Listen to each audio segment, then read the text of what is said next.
사람은 혼자 살 수 없습니다. 하나님께서 만드신 사람은 절대로 혼자 살 수가 없습니다.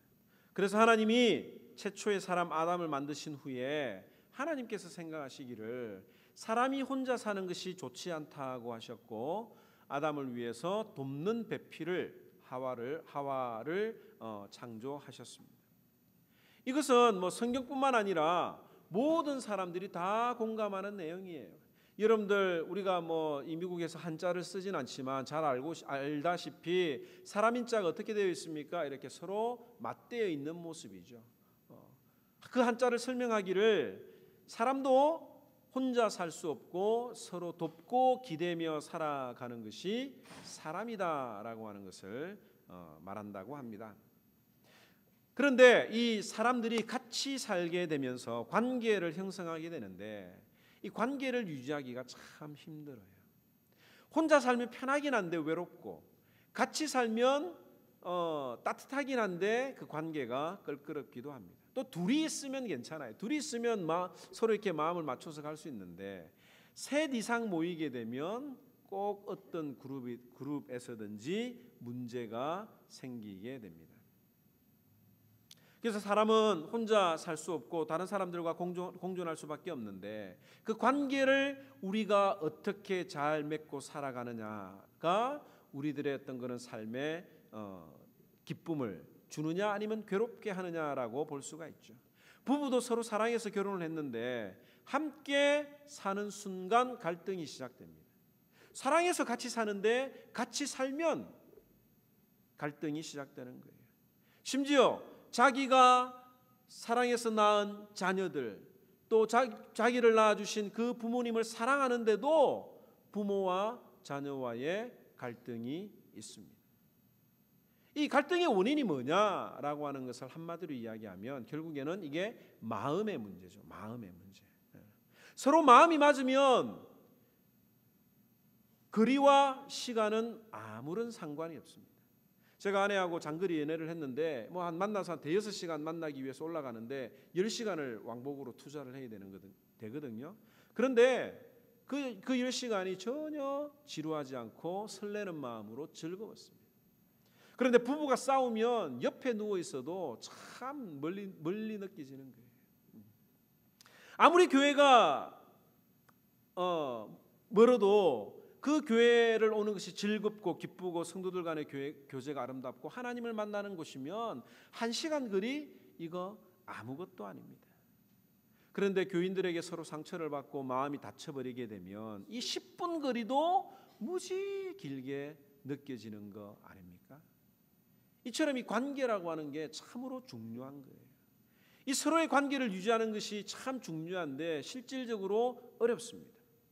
그래서 하나님께서는 이 인간의 약점을 아시고 우리 인간적인 관계들은 당신이 싫어요? 나도 싫어요 하고 그냥 끝나면 괜찮아요. 그런데 그 관계를 깰 수 없는 장치를 우리들에게 주셨는데 그게 바로 결혼이라고 하는 결혼 서약이라고 하는 것을 통해서 우리가 좀 더 인내하게 하시는 겁니다. 연애할 때는 마음대로 연애하다가 안 맞으면 탁 틀어지고 헤어질 수 있지만 이 결혼식을 통해서 서약을 한 관계는 더 인내할 수가 있죠. 그런데 사탄은 이 관계를 흔들어 놓습니다. 사탄이 서로의 관계에 틈이 생기면 그 틈을 삐집고 들어가서 큰 공백이 생기도록 합니다. 신자와 하나님과의 관계를 흔들어 놓습니다. 하나님의 말씀에 내가 너를 돕고 내가 너와 함께 하겠다 두려워하지 말라라고 이야기를 해주셨는데 돌아보면 당장 하나님이 지금 응답을 안 하시잖아요. 그러면 그 순간 사탄이 틈이 나서 봐 하나님이 도와준다고 했는데 당장 네 눈에 네 앞에 돈이 보여? 어떻게 저 다음 달 렌트비를 어떻게 할래? 라고 하는 그 틈을 파고 들어와서 하나님과 우리와의 관계를 틀어놓습니다. 또 사람과 사람들 사이를 흔들어 놓기 위해서 그 사람들의 약점을 파고 들어갑니다. 결론적으로 말하면 99가지 잘한 것보다 한 가지 서운한 것이 더 크게 만들도록 하는 게 사탄이 주는 생각입니다. 여러분들 예전에 어떤 사람들하고 잘 지냈던 관계를 생각해 보시기 바랍니다. 그러다가 깨진 이유가 뭡니까? 별거 아닐 수도 있어요.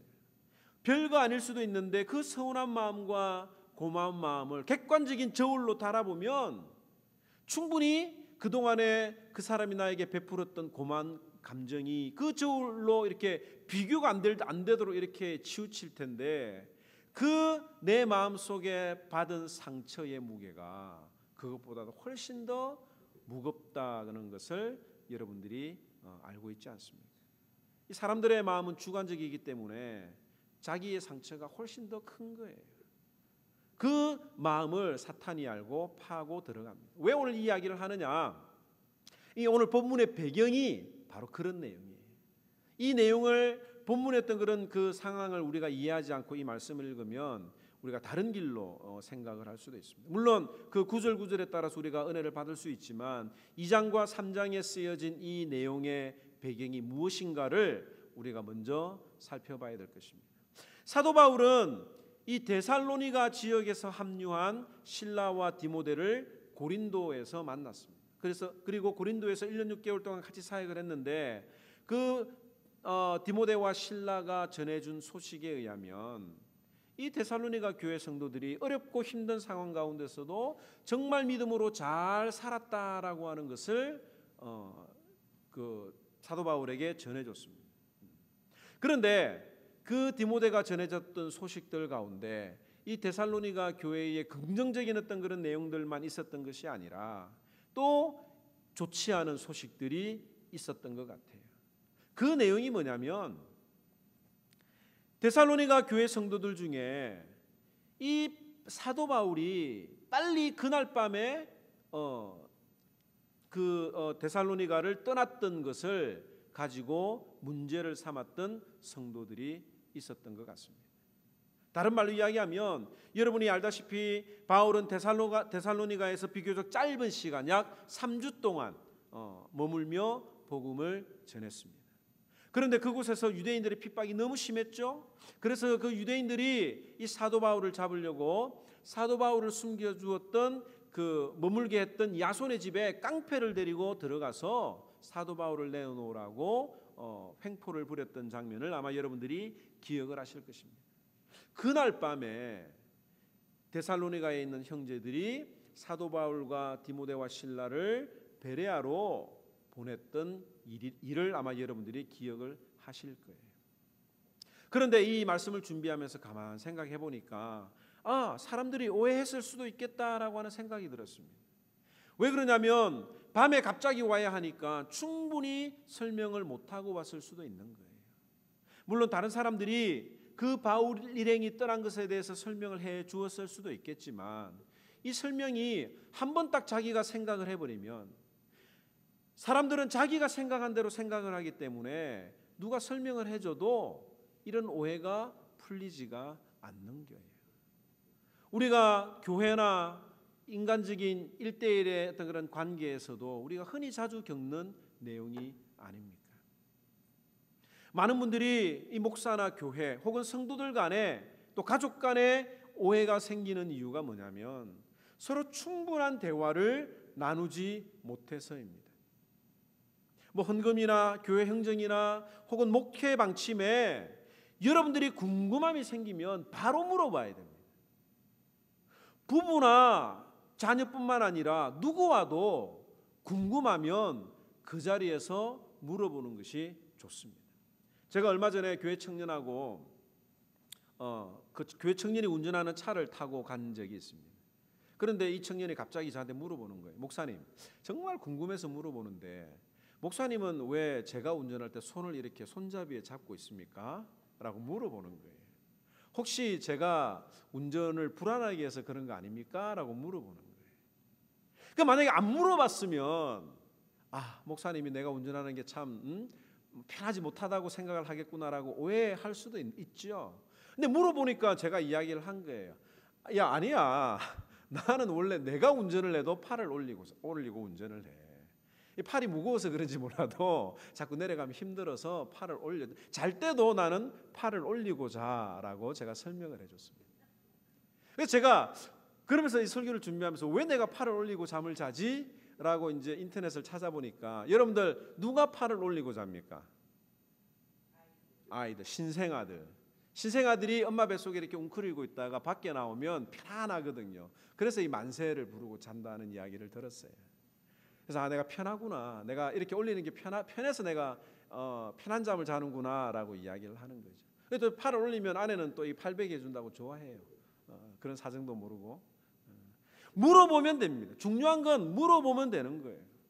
같이 사는 부부도 서로 이해하지 못해서 갈등이 많이 일어나는 경우들이 얼마나 많습니까? 몇 년 전에 우리 아내에게 제가 가끔씩 이렇게 물어봐요. 뭐 쇼핑을 갔다거나 어디 장 보고 오면 얼마를 썼냐고 제가 물어봐요. 이 얼마를 썼냐고 물어보는 이유는 뭐냐면 다른 이유가 아닙니다. 이 가게를 전반적으로 이제 제가 관리를 하다 보니까 대략 어느 정도 썼는지 알아야 전체적인 것을 이렇게 매니지먼트 할 수 있잖아요. 그런데 아내는 도대체 쓸데없는 거 왜 샀냐고 물어보는 것 같은 그런 어떤 감정이 들었던 거예요. 그 이야기를 자꾸 하는 겁니다. 아니라고. 내가 물어보는 거는 전체적인 지출이 얼마인 거지 당신이 뭐 사치하는 것도 아니고 필요한 것을 사는 걸 알기 때문에 그거 아니라고 설명을 해줘서 오해가 풀린 적이 있습니다. 이처럼 부부도 같이 살아도 충분한 설명이 없으면 오해가 생기는데 일주일에 한두 번 보는 여러분들하고 여러분들 마음을 제가 어떻게 합니까? 같이 사는 부부의 아내의 마음을 제가 이해 못할 때가 있는데 여러분들의 마음을 여러분들이 이야기를 안 해주면 제가 어떻게 알 수가 있겠습니까? 그래서 앞으로 여러분들이 궁금하면 따라서 합시다. 물어보자. 대답 안 하세요. 물어보자. 물어보면 되는 거예요. 물어보면 되는 거예요. 사실 우리가 궁금할 때 물어보면 인간관계의 갈등은 대부분 다 해소될 겁니다. 그런데 그 어떤 사실을 가지고 자기가 혼자 해석을 하는 거예요. 자기 혼자 소설을 쓰는 거예요. 그래가지고 혼자 오해하고 갈등하는 그런 어떤 문제들이 많이 있습니다. 이 사도 바울도 똑같이 데살로니가 교회 성도들이 그런 어떤 오해를 할 때에 이 사도 바울이 오늘 어떻게 했는지 그 내용에 대해서 한번 살펴봅시다. 첫째는 뭐냐면 사실의 진위를 먼저 알아라고 데살로니가 교회 성도들에게 이야기를 했어요. 내가 밤에 갑자기 떠난 것에 대해서 말이 많은 것 같은데 그 사실의 진위에 대해서 분명히 알아라고 이야기를 합니다. 2장과 3장에 보면 바울은 알아라고 하는 단어를 총 6번 사용했습니다. 너희가 친히 아나니 너희가 아는 바와 같이 5절에 너희도 알거니와 11절에 너희도 아는 바와 같이 3장 3절에 너희가 친히 알리라 4절에도 너희가 아느니라고 이야기를 하고 있습니다. 뭘 안다는 말입니까? 뭘 안다는 말이에요. 사도 바울이 거기에 간 이유가 데살로니가에 간 이유가 복음을 전하러 간 것이고 거기서 갑자기 떠나야 되는 이유가 핍박이나 박해가 두려워서 도망간 것이 아니라고 하는 것을 알아라고 사실관계를 분명하게 이야기를 해주는 겁니다. 바울이 그래서 이야기하기를 빌립보에서도 고난과 능욕을 당했는데 데살로니가에도 내가 들어가지 않았느냐.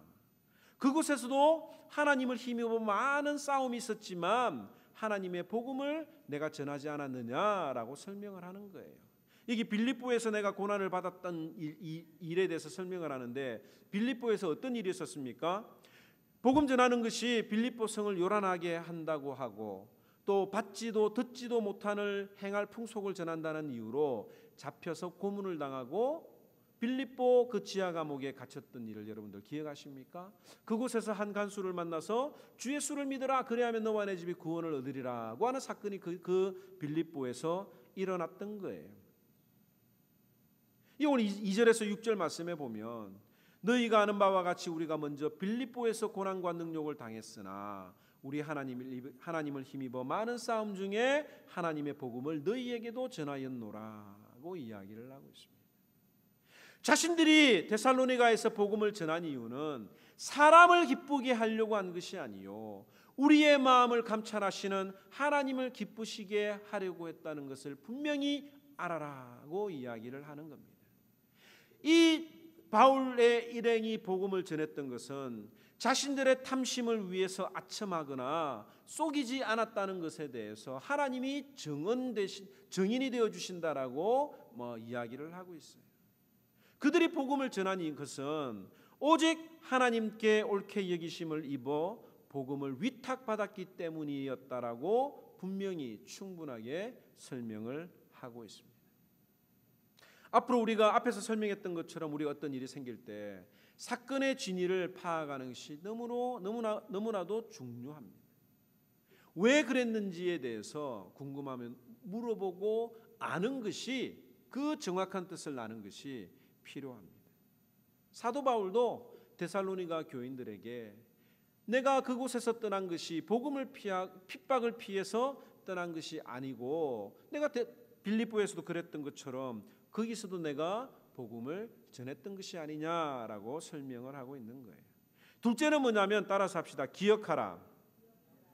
본문 9절에 보면 형제들아 우리의 수고와 애쓴 것을 너희가 기억하리니 라고 이야기를 하고 있습니다. 하나님께서는 우리에게 망각이라고 하는 잊어버릴 수 있는 은혜를 주셨어요. 잊어버리는 것이 왜 축복이냐고 하면, 여러분들에게 닥친 슬픔이나 고통이나 괴로움을 평생에 여러분들이 잊어버리지 않고 살아간다고 하면 얼마나 그게 지옥이겠습니까? 그래서 힘들고 슬펐던 모든 일들이라도 시간이 지나면 그때의 감정이 무너지고 그 고통이 사라지는 것이 바로 축복이에요. 여러분들, 우리 엄마들이 출산의 고통을 평생 기억하고 있다고 하면 둘째나 셋째를 여러분들 낳을 수 있겠습니까? 그런데 문제는 뭐냐면, 우리가 기억해야 되는 것은 잊어버리고 잊어버려야 되는 것은 늘 기억한다고 하는 점이에요. 옛말에 이런 말이 있습니다. 은혜는 어디다 새겨야 된다고요? 돌에 새겨야 돼요. 원수는 물에 새기라고 하는 말이 있습니다. 근데 사람들은 꼭 반대로 해요. 은혜는 물에 새깁니다. 그래서 금방 지나가서 잊어버리는 거예요. 그런데 원수는, 그 사람이 나한테 잘못한 것은 평생 잊어버리지 않고 돌에 새깁니다. 사도 바울이 이야기하기를 그 은혜를 기억을 하라고 하는 겁니다. 오늘 사도 바울은 7절에서 13절의 내용에 보면 데살로니가 교회 성도들에게 자신이 얼마나 주님 앞에서 열심히 살았는지 생각하고 기억하라고 하는 내용을 쭉 쓴 거예요. 7절에 보면 우리는 그리스도의 사도로 마땅히 권위를 주장할 수 있으나 도리어 너희 가운데 유순한 자가 되어 유모가 자기 자녀를 기름과 같이 하였으니 라고 이야기를 하고 있습니다. 목사가 목사의 권위로, 예수 믿는 사람들이 예수 믿는 사람으로서 했던 그런 권위를 가지고 세상에 나아갈 수 있지만, 그럼에도 불구하고 그 한 영혼을 구하기 위해서 참고 또 참고 인내하는 그것을 너희들이 알지 않느냐라고 하는 거예요. 그 복음을 전할 때 자녀를 기르는 유모처럼 내가 너희를 대했던 것을 기억하라고 이야기를 하고 있습니다. 그냥 복음을 피해서 그냥 후다닥 도망간 게 아니라 내가 거기에 너희 그곳에 있을 때 진심으로 너희에게 복음을 전하지 않았느냐. 8절에는 보면 목숨까지도 너희에게 주기를 기뻐했던 것을 너희들이 기억해라. 기꺼이 내 목숨이라도 내가 너희를 위해서 바치려고 했던 것을 너희들 기억하고 있느냐라고 물어보는 거예요. 9절에 우리의 수고와 애쓴 것을 기억하라고 이야기를 하고 있습니다. 그 수고 중에 하나는 뭐냐면 아무에게도 폐를 끼치지 않으려고 밤낮으로 일하면서 하나님의 복음을 전했던 겁니다. 사도 바울의 그 직업이 뭡니까? 텐트 메이커예요. 천막을 만드는 사람이에요. 그런데 그 고린도 지역에서도 데살로니가 지역에서도 그때 당시에 많은 그 시장에서도 텐트가 필요했는데, 또 올림픽 경기할 때도 텐트가 필요했는데, 다른 사람들과 같이 밤낮으로 텐트를 만들면서 자기 일을 하면서도 목회를, 복음을 전했던 것을 기억을 하라고 하는 거예요. 또 10절에 보면 너희를 향해서 어떻게 거룩하고 옳고 흠없이 행하였는지 너희와 하나님이 정언이 아니냐, 그것을 기억하라고 하는 겁니다. 11절에 아버지가 자녀에게 하듯 권면하고 위로하고 경계했다는 것을 기억하라고 이야기를 하고 있는 내용이에요. 사랑하는 성도 여러분, 서로 간의 갈등이 있을 때 잘 기억해 보시기 바랍니다. 그 사람의 선한 마음과 그 사람의 진실된 마음을 기억해야 합니다. 그 사람의 중심을 우리가 기억을 해야 합니다. 사탄은 내 감정이 앞서게 해서 과거에 교회가, 목사가, 성도가, 내 이웃이 어떻게 나를 대해줬는지 다 잊어버리게 만듭니다. 이럴 때는 좀 이성적으로 생각을 해야 돼요. 절대로 여러분들이 이 감정의 노예, 사탄의 노예가 되지 않기를 바랍니다. 세 번째로 이 사도 바울이 어떤 내용을 했느냐, 따라서 합시다. 감사하라. 사도 바울의 입장에서 한번 생각을 한번 해볼까요? 사도 바울의 입장에서 데살로니가 교회 성도들이 이런 오해를 했다고 하는 사실을 들었을 때 아마 저라면 화가 났을 거예요. 그동안에 내가 조금 전에 기억하고 감사하라라고 하는 어떤 그런 이야기를 쭉 설명을 기억하고 알고 기억하라고 하는 어떤 내용을 설명을 했는데, 우리도 보통 보면 내가 해준 게 얼만데 이 본전 생각날 때가 있잖아요. 저도 이런 상황을 만날 때마다 너무 실망스러울 때가 있습니다. 야, 아직도 나를 모르나? 나는 진심으로 대했는데 상대방은 아직 나를 믿지 못하는구나 라고 하는 생각이 들 때마다 힘이 빠져요. 어느 분이 말하기를, 사람은 누구에게 충성할 수 있느냐? 자기 자신을 믿어주는 자에게 충성을 할 수 있고 마음을 열 수 있다고 이야기를 합니다. 사장이나 주인이 자신을 믿어주면 믿어주는 것만큼 일을 하는 거예요.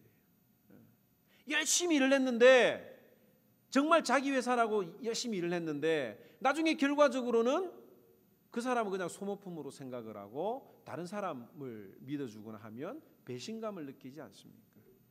아이들도 마찬가지죠. 여러분들 부모님들이 믿어주는 대로 아이들은 자라날 것입니다. 그런데 이 사도 바울은 이 데살로니가 교회 성도들이 자신을 믿어주지 못하는 그런 상황 가운데서 자기가 급하게 빨리 떠나온 것에 대해서 오해를 하는 어떤 그런 상황에서도 이 데살로니가 교회 교인들이 잘했던 부분을 생각을 하고 감사를 했던 거예요.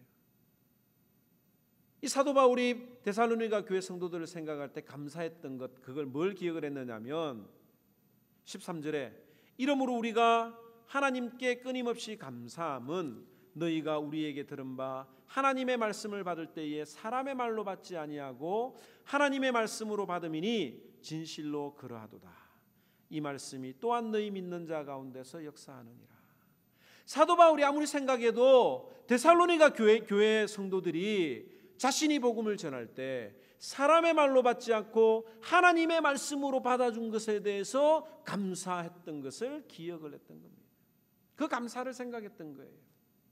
또 하나는 뭐냐면 그리스도의 고난에 동참했던 것을 기억하고 감사했습니다. 14절에 보면 형제들아 너희가 그리스도 예수 안에서 유대에 있는 하나님의 교회들을 본받는 자 되었으니 그들이 유대인들에게 고난을 받음과 같이 너희도 너희 동족에게서 동일한 고난을 받았느니라. 유대에 있는 하나님의 교회들을 본받는 자 되었으니 유대인들이 많은 고난을 핍박을 했는데 그 다른 교회들이 고난을 받았던 것처럼 너희 동족에게서도 동일한 고난을 받고 견디어 이겼던 것을 사도 바울은 감사하고 기억을 했던 것입니다. 자녀 양육이 쉽지 않죠. 우리 아이들을 키울 때 힘들고 어렵고 정말 화가 날 때가 있습니다. 그런데 자녀들을 통해서 여러분들의 모든 그 수고가 위로받을 때가 언제입니까? 그 부모에게 전해주는 따뜻한 말 한마디, 그 한마디에 여러분들이 위로를 받지 않습니까? 이제 5년이 지나면서 이제 진정한 목회에 들어섰다라고 하는 생각이 들기도 합니다. 조금씩 목회가 이 사람들과의 어떤 그런 관계를 맺는 것이 정말 기도를 많이 해야 되겠다라고 하는 생각을 너무너무 많이 하게 됩니다. 그런데 여러분들이 자기 자리를 지킬 때, 예배의 자리, 기도의 자리, 전도의 자리, 헌신의 자리, 그리고 심지어 카톡에서 말씀을 묵상하고 나누는 그 모습을 보면 그동안의 모든 수고가 다 사라지는 거예요. 이번에 제가 이번 생일에 어떤 분에게 큰 기쁨의 선물을 받았는데, 자신이 있어야 할 자리를 다시 찾아와가지고 제게 하는 말이, 목사님 선물이에요 라고 이야기를 해주는데 얼마나 제 마음에 큰 위로가 되었는지 모릅니다. 제가 농담으로 오늘만 올 거냐고 물었더니 계속 올 거라고 이야기를 하셨어요. 여러분들이 믿음으로 살기 위해서 고민하고 갈등하다가도 마지막에 주님을 붙들고 믿음으로 결단하는 모습을 보면 제 마음이 정말 다 위로가 되고 보상이 되는 것 같습니다. 하나님 나라를 위해서 여러분들의 모든 것들을 최선을 다해서 들을 때마다 너무너무 힘이 나는 거예요. 아마 사도 바울도 이런 느낌이 아니었을까 생각을 해봅니다. 사도 바울은 서운한 마음이 있었을 수도 있고 또 힘들었던 어떤 그런 마음의 갈등이 있었을 수도 있지만, 사도 바울은 데살로니가 교회 성도들이 자신의 소망이나 기쁨이나 자랑의 면류관이라고 고백을 했습니다. 3장 7절에 보면 우리가 모든 궁핍과 환난 가운데서 너희 믿음으로 말미암아 너희에게 위로를 받았다라고 이야기를 하고 있는 거예요.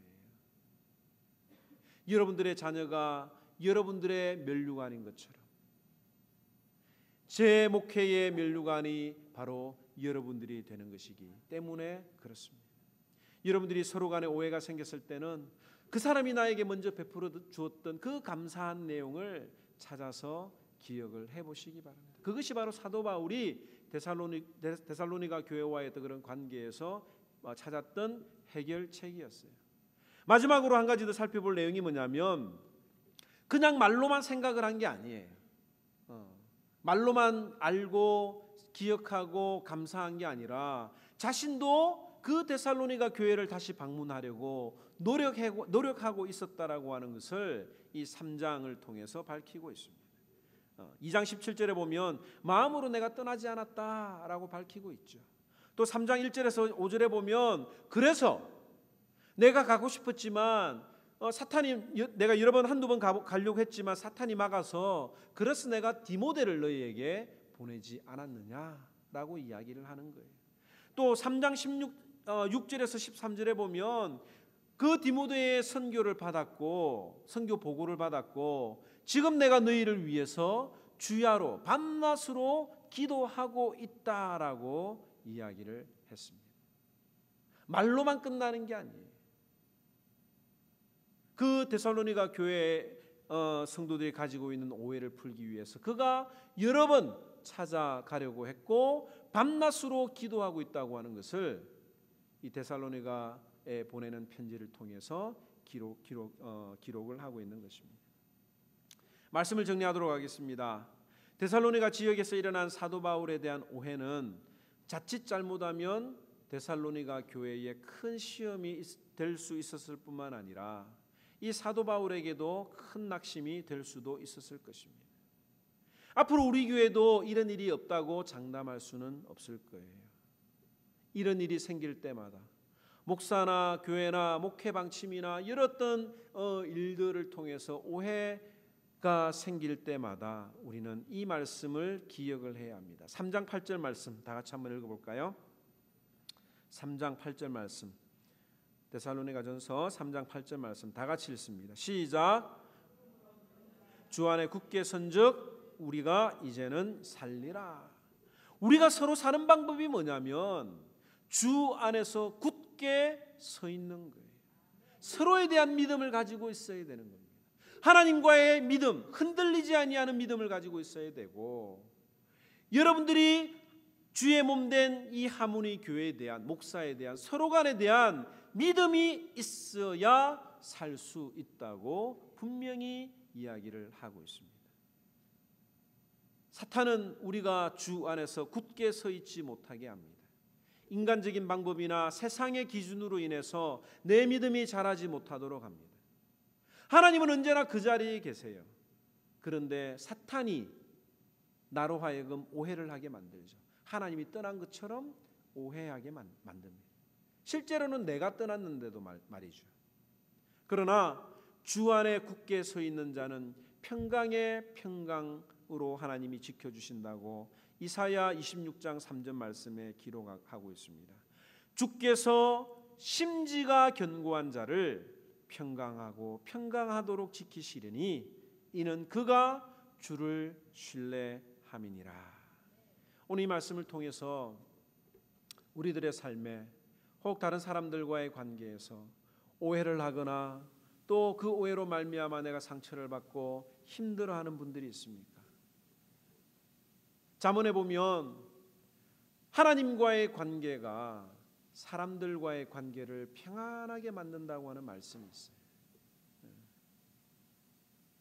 왜 여러분들의 관계가, 사람들과의 관계나 또 여러분과 성도들의 관계가 왜 이런 오해가 생기고 되느냐? 근본적인 이유는 하나님과 나와의 관계에 껄끄러운 부분이 있을 때 하나님이 꼭 어떤 문제들을 만드시는 것을 볼 수가 있습니다.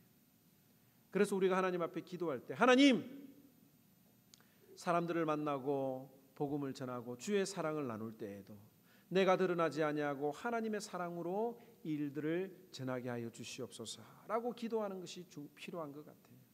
그리고 내가 만나는 모든 이런 일들을 통해서 서로가 신뢰관계를 하나씩 쌓아갈 때에 사탄이 틈타지 못하도록 우리의 마음을 단단히 세워서 날마다 주 안에 서서 살아 승리하는 저와 여러분들이 되기를 주님의 이름으로 축원합니다. 우리 시간에 다 같이 한번 하나님 앞에 이 말씀을 가지고 기도하기 전에 이 찬양 부르고 한번 기도하도록 하겠습니다. 우리의 마음을 만져주시는 분은 주님밖에 없습니다.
이 말씀을 기억하면서 현실적인 문제 지혜를 얻고 기도하도록 하겠습니다.